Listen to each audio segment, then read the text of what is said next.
Make sure you know the definitions of confidentiality, integrity, availability, privacy. Make sure you know the different kinds of control types that we talked about. We talked about reactive controls,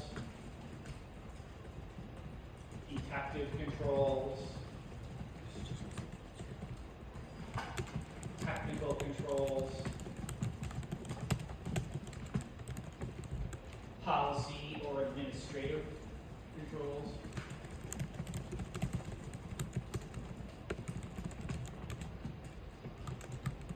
alternative or compensating controls,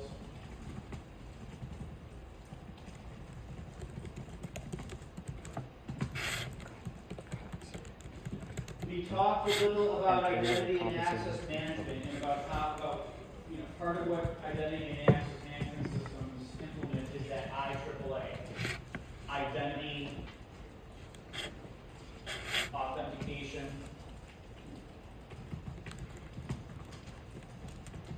authorization, and accountability. So make sure you know the definitions to each of those. Those of you that have taken any of my classes before know I'm big on the 3 key pillars of people, process, and technology.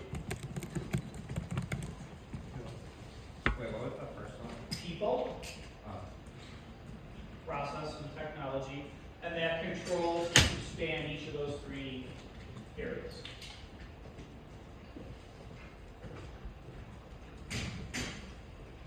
We talked about some of the main tenets of InfoSec. Defense in depth, threat modeling, zero trust,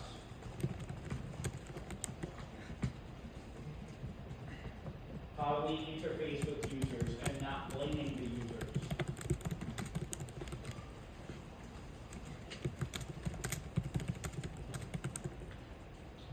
We talked about how early cybersecurity controls placed an emphasis on the physical attack surface. Because early on in the mainframe era of computing, computer systems were not networked, at least not outside of their immediate premises. And so a lot of early cybersecurity was just good physical security.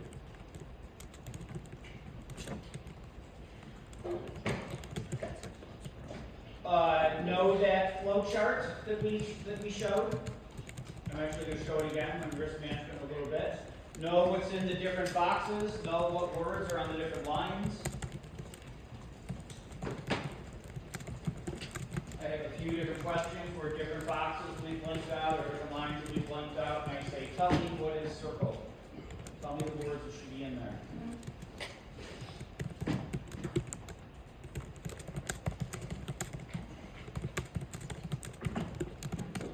We talked about some definitions for things like risk and threats, vulnerabilities.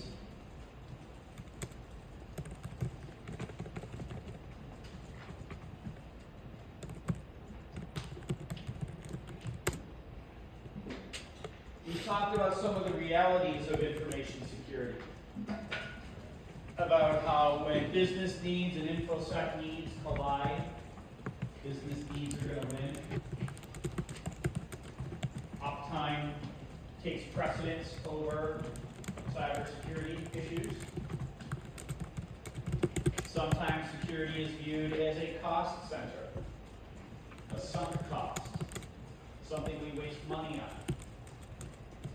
And it's on cybersecurity leaders to show why that's not the case. In fact, when we transition into talking about risk management a little bit, risk management is the primary way we show that.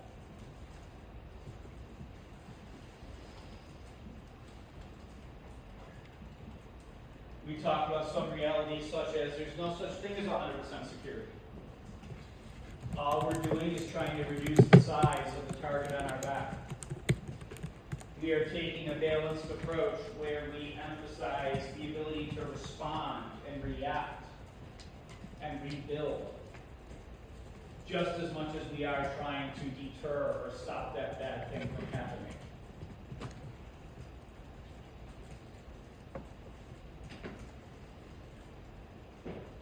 Know the different definitions of threat actors.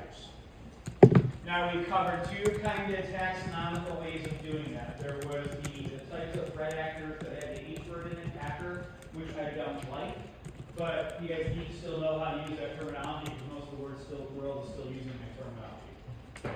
But then we went on to more grown-up, sophisticated ways of labeling threat actors. Make sure you know what both of those groups are.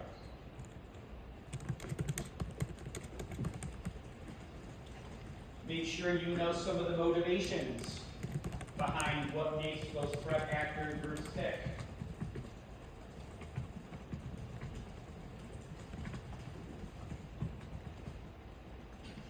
We talked about the dark web a little bit. We did a dark web demo. Review the notes in that space to see, well, why the dark web? What does it offer threat actors?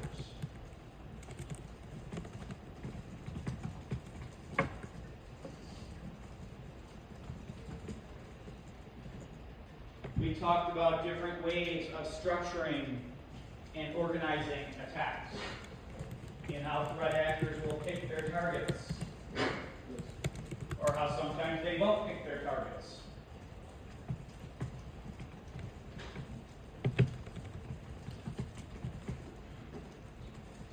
We talked about some of the incentive structures that go into deciding to live a life of cybercrime.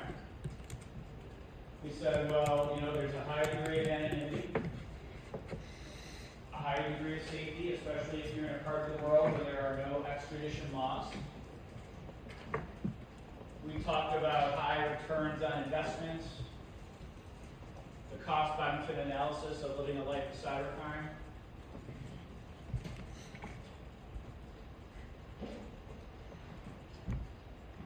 We talked about some of the ways a threat actor will gain entry to a system through an exposed attack surface. There were a few infographics from a recent CISO report that shows the percentage breakdown of how threat actors get into systems. Make sure you know the number one way a threat actor gains access to a system.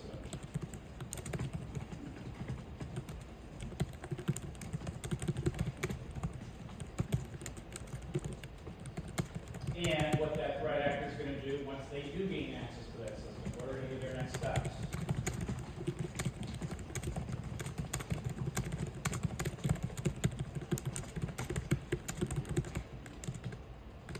We said there's a few tools out there to kind of help us name and assign priority or assign risk or assign severity to an identified vulnerability in an information system or technology. We talked about the MVP in this vulnerability database. We talked about the common vulnerability enumeration.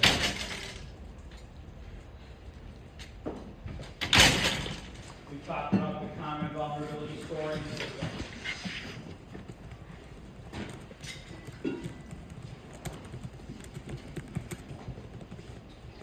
We covered several ways of explaining and defining the steps a threat actor takes in a cyber attack. Know at least what those ways are called. We talked about MITRE. We talked about the MITRE attack framework. We talked about that. I showed you guys that image from New Zealand's CERT, Computer Emergency Response Team. Now, for the MITRE attack framework, there's a lot of steps. There's at least 12 horizontal tools. Steps. I'm not going to expect you guys to know all that. Just know what MITRE attack is.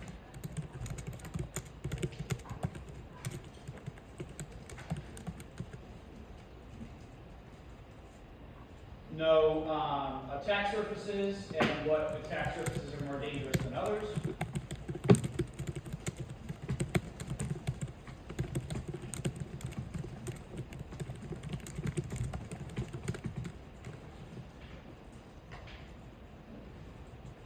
When it comes to privacy, know the key areas of threats to our privacy.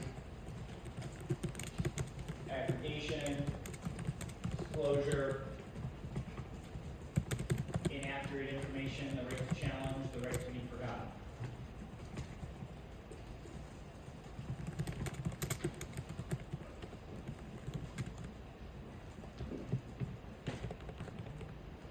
Know the difference between ethics and morals.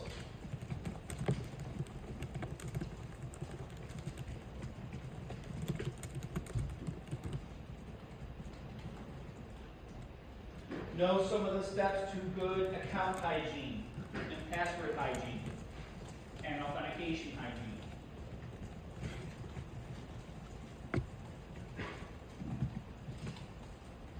We talked about multi-factor. We talked about what some of those various factors were as part of multi-factor.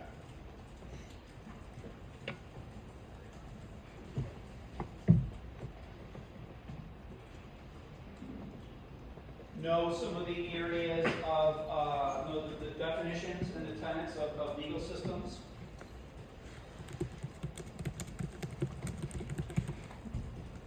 Due care, due diligence, recruited person rule, liability, restitution.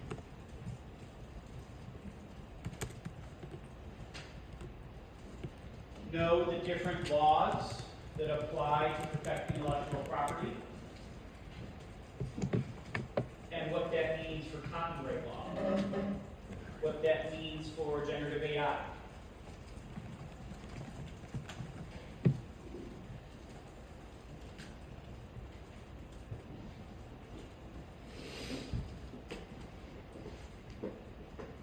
Know the different kinds of court systems: civil, criminal, common.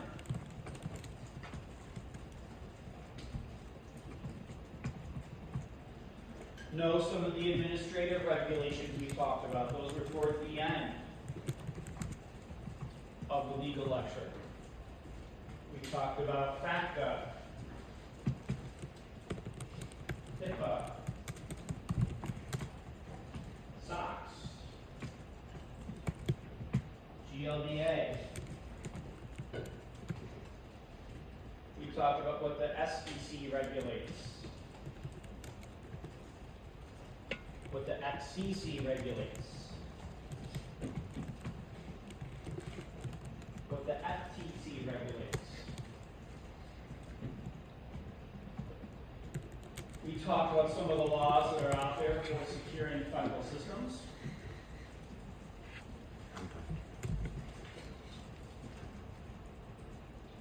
We talked about some of the laws that are out there to secure, we talked about some of the cyber criminal laws that are out there to prosecute cybercrime and to protect information to make sure we're following due process for things like wiretaps.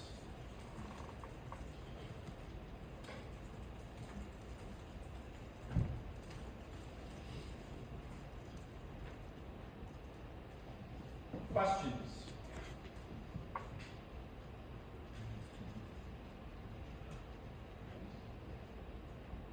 Okay. Well, I'd love to hear from you guys. So why don't we do attendance real quick?